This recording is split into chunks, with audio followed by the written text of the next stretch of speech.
Hello and welcome to Talk Ag to Me, the podcast dedicated to improving ag literacy around the globe. Today I'm joined by my co-host, Abigail Prince. Hi guys, what's up? I'm back. So today's episode, guys, well, before we get into that, I'd just like to thank all of you for watching our previous episode, and I'm pretty excited about this new segment that we started, the Share Your Story segment, that Luke was able to help us out with. So if you guys haven't checked that one out, make sure you go and listen to that episode because it was a really good interview, and then jump back over to this one. And the reason for that is because our next episode is going to be similar to that kind of topic. So this episode, we're gonna be getting a little bit more towards the origin of our podcast, which is agriculturally based issues, and that's something that we haven't talked about in a few episodes, and something It's been a little while. Yeah, something that I think we need to get back to a little bit more. So to start off that, or not start off, but to bring back that aspect of things, we're going to be talking about urbanization. So I think it's important to make a quick distinction that when we say urbanization, a lot of people will often think we're talking in terms of just turning farmland into city. And while that's true, there's a little bit more to that we're going to be going over a little bit, and that's that there's a large portion of the population that's also been converting from a more rural lifestyle to a more urban lifestyle, and we're going to be talking about that as well. So going into this subject, there's three major points that we're going to be addressing in this episode alone, and that's going to be land urbanization, which, as we said earlier, is the conversion of actual farmland into city and more urban areas, and people urbanization, which is our second point, and that's, as we kind of talked about, people converting over to a more urban lifestyle as opposed to the rural one. And then our final point, we're going to be talking about the possible consequences or the possible effects that will come with more drastic urbanization that is potentially going to be appearing in the future. So moving into our first point here, we have land urbanization. Abby, why don't you go ahead and tell our audience the definition of urbanization? So urbanization is the process of making an area more urban, and urban sprawl is just uncontrolled urbanization, which we see a lot happening in Southern and Northern California, just to be a little specific of where we're from. But you definitely see a lot of that on the East Coast as well, and Absolutely. I'm sure throughout the Midwest. But California and definitely the East Coast have been very popular for urbanization. Right. And we even have smaller scale examples of it in our own hometown. Which is really sad, but it yeah. is a little sad. I mean, this is an example I've used a lot when giving speeches on this kind of topic, is that my very house and the entire complex that my house is built in, the Del Lago complex, was grape vineyards, I mean, not more than a few decades ago. So it just kind of shows how fast, I mean, now we have all these houses. There's tons of houses in this area. There's a full school, and there's another school not far from here, and then there's two parks. I mean, just within a few decades, that much urbanization is just kind of crazy to think about. And so those are kind of the examples that we're kind of getting at here. And just to kind of give you guys some quick stats, the average house size has been increasing rapidly over the past few years as well. A CNN article states that house sizes reached an all-time high, or average house sizes reached an all-time high of 2,600 square feet back in 2013. That's a huge house. Right. I can only imagine what it is now. No, it's probably bigger than that. I couldn't even find the stat for it now, but yeah, back in 2013 it was 2,600 square feet. That was the average too. Well, like my grandma, she just moved into where I live in Tulare. They have built a lot of newer houses, and the smallest one was probably 3,000 square feet. Wow. And she lives by herself. So she's in a 3,000 square foot house.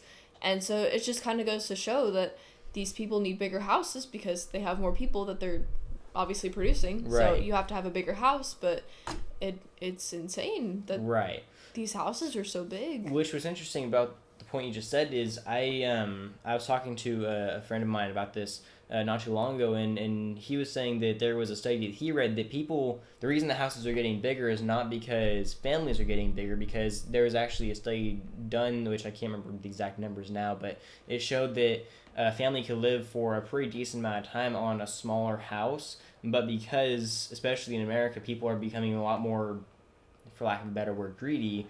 They want bigger houses. They want more luxurious places to live, and that's causing materialistic. Right, that's causing a more a bigger sprawl of urbanization that is something that, and it's not necessarily something that they're consciously doing. They're not trying to take away agricultural land to build a bigger house, but for themselves. Right, they want a bigger house, and it by byproduct, is taking out more agricultural land. Well, and like coming from my family, my mom grew up in Southern California in the Chino area, which is very near Los Angeles, and so they have very normal weather year round. And so when she lived there as a child and grew up, there were a lot of dairies around, kind of like what it's like here in Tulare. I mean, you had like your city part, but you did have a lot of dairies running around, and they didn't have any sidewalks. It was all horse trails. So there was no sidewalk, so you just walked on the dirt or you rode your horse down the trail. So I thought that was pretty cool, like in the middle of town. But now there's only a couple dairies left because everyone is moving to California for the weather, and the land is, like the price is higher to build, like to buy out the farmland and build a house on it. Right. And so, I mean, the houses there are absolutely massive. I mean, they're 2-story houses, probably fitting 2 families in them apiece. Yeah. But looking at it now, compared to 10 years ago, they would have never known that a dairy used to sit right there and that they were standing on top of what would have been a freestall barn. Right. So I thought that was really interesting to drive by, and it's like, what happened to all the ag here? Because actually all the people have moved in because they like the weather here. It's all very normal, and there's no harsh winter or harsh weather. Yeah. And so, yeah, that urbanization down there is definitely, that's why I said that in the beginning, that it's grown so much there because the people like the weather, and although it is expensive, apparently those people will either go into debt or have amazingly paid jobs. Right. To go pay for that kind of thing. And so that's been really a difficult concept to wrap my head around. Yeah, no, I think you definitely got a point there. So just throw a couple more numbers at you before we move on here. According to the California Department of Food and Agriculture, about 3.4 million acres of land in agricultural counties is now urbanized. So 3.4 million acres is kind of a lot. That's now, especially in agricultural counties. It's not speaking of like, San Francisco. Those are like counties kind of like Tulare County that are more agriculturally based.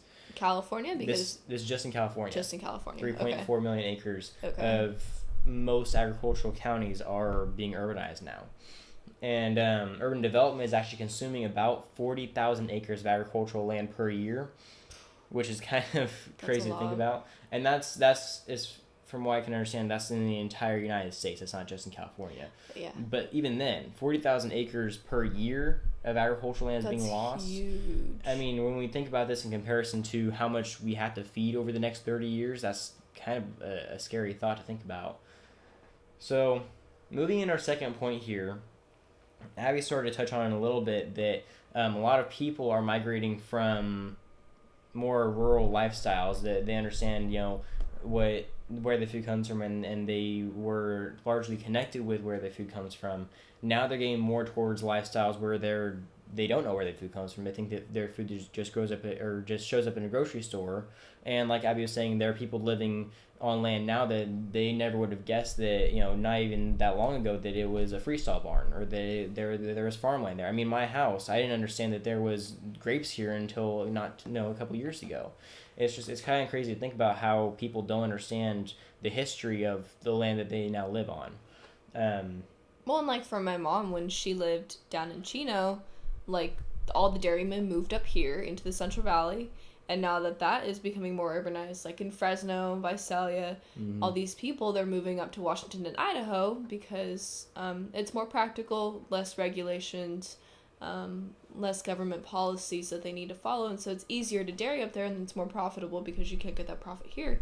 But these people don't understand that, sorry, I talk a lot about dairy because that's what I know, but it's very practical, or it's unpractical for them to imagine, like, this used to be a dairy and my food just shows up in a grocery store. They don't understand where their food comes from, and I think that urbanization definitely has a lot to do with it. Right. No, I definitely agree.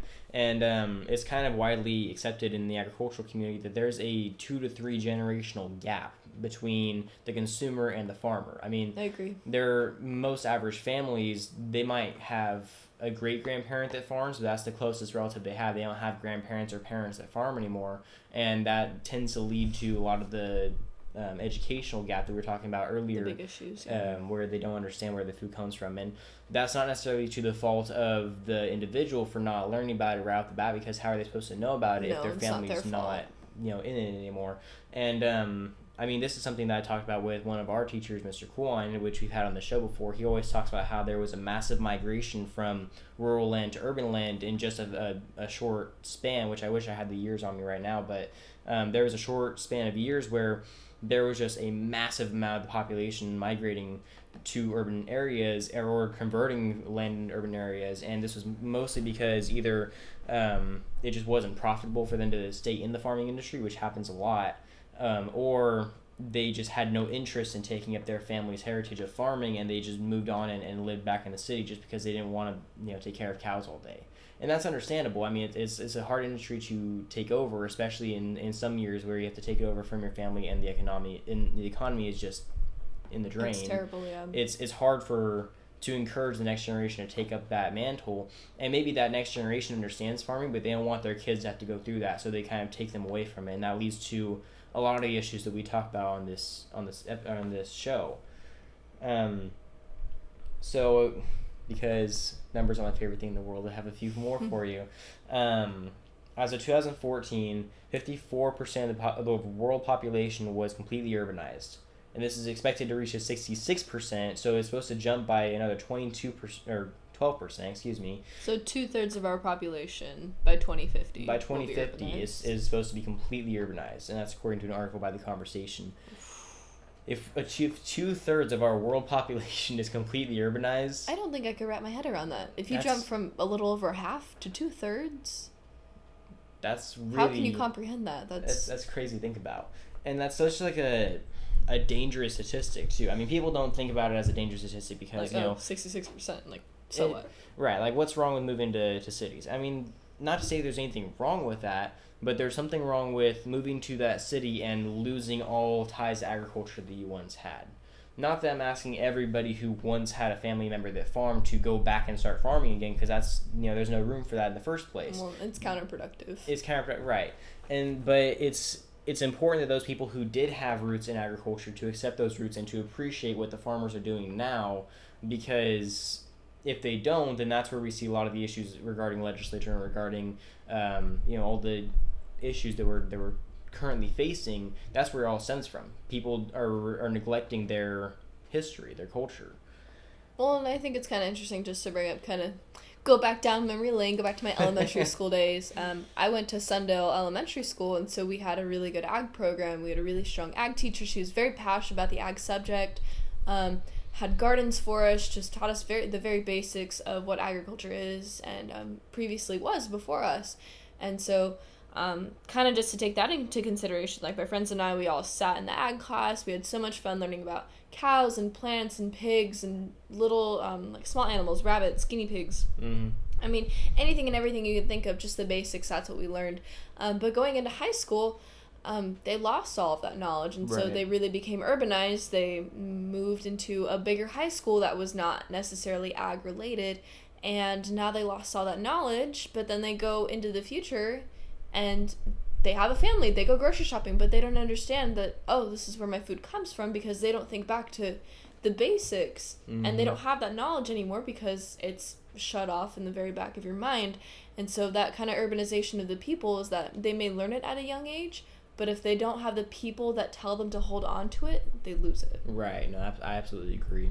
And something else I was just thinking about as you were explaining that story, we have a lot of FFA members that come in and they say they don't have an agricultural background, and they do, and they want to try it anyway. And that's what's funny about it is they do. It's nearly impossible to live in this world and not have an agricultural background of any kind.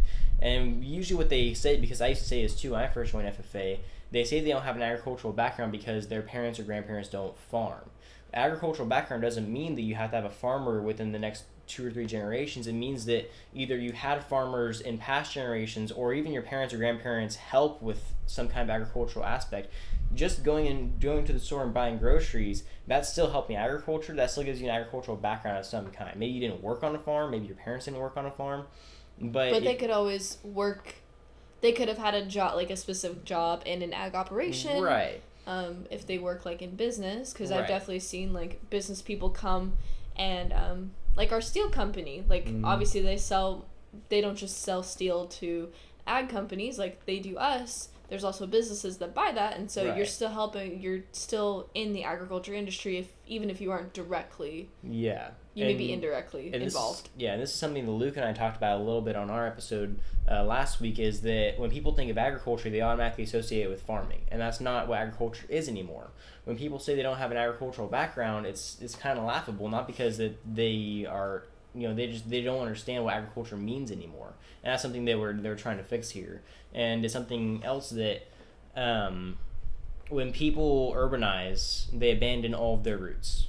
It's something that's been happening for a long time now. It's something that will continue to happen. Well, it happened in history, and so history repeats itself. Right. But, I mean, even going back to history, people go back to, like I said, they might not have it in recent generations. If they go back 5 generations, they might find out that their great-great-great-grandfather was a cotton farmer or a corn farmer, and they'd be fascinated to find that out. Most of them they may just say, well, farming was popular back then. And the funny thing about it is, people, yeah. Right. The funny thing about it is, okay, sure, farming was more popular back then, but it wasn't because it was the trend to do it. It's that you had to do it back then. Now people don't have to farm, but they can still accept where they came from and what the people that are still continuing those traditions are doing to try to help them today. I completely agree. And that's something that I think. Yeah, because there wasn't just a grocery store that you could just walk down and I need some milk and I need some eggs and I need some butter, and no, you had to grow all of that yourself. Right. And that's something that a lot of people neglect today, and I think it's something that they don't understand. Right. So.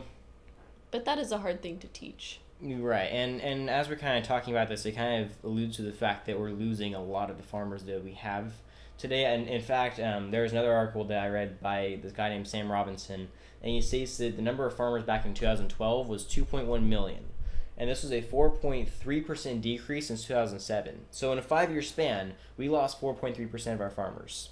And 4.3% doesn't sound like a lot, but when you're depending on these people to feed the world, that's kind of a big number. Well, and that was 6 years ago, so that number definitely decreased again. Right. I mean, that's 4.3% within a 5-year span, and that was back before the 2009 depression of the agricultural economy. That was back before all the regulations that are currently being implemented and that kind of thing.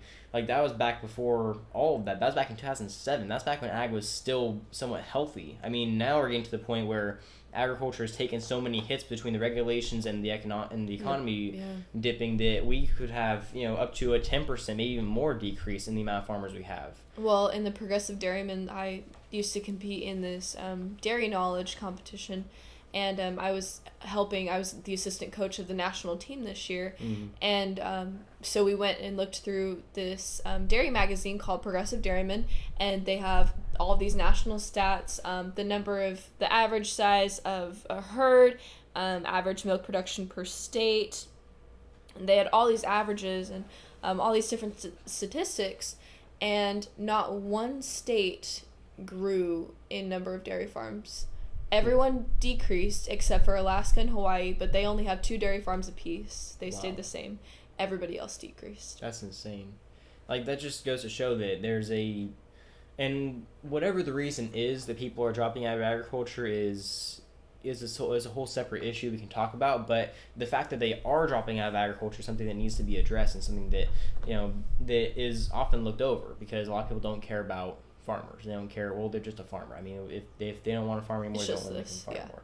And it's just because they don't understand why that farmer's job is so vital to to the American economy and to the world, really, that they kind of just overlook it. And so it kind of just gets brushed under the rug. And a lot of farmers don't have their voice in the media, so it's hard for them to kind of say, hey, we're losing so many farmers. This needs to be addressed in the media. And the media would just say, well, it's whatever. It's not trendy, so we're not going to worry about it. Yeah. No kids died. No politician said anything. We're not going to talk about it. So it's just, I guess, it's something that's kind of annoying to have to deal with as somebody that pays a lot of attention to the news and pays a lot of attention to the agricultural news, especially, that kind of issue is not being addressed more directly. Prevalently, yeah. Hey guys, Brendan here. I just wanted to address this separately. This video went on a lot longer than we actually meant it to when we originally recorded, and so I ended up having to split it into 2 parts just because we want it to be small enough and digestible enough for you guys to listen to without having to listen to an hour-long video. So the second part will be coming out next Wednesday, so make sure you guys tune in. I just like to thank all of you guys for listening to this first part of this episode, and thanks for all your support, and make sure you tune to the next episode. So thanks a lot, guys, and don't forget, if you ate today, thank a farmer.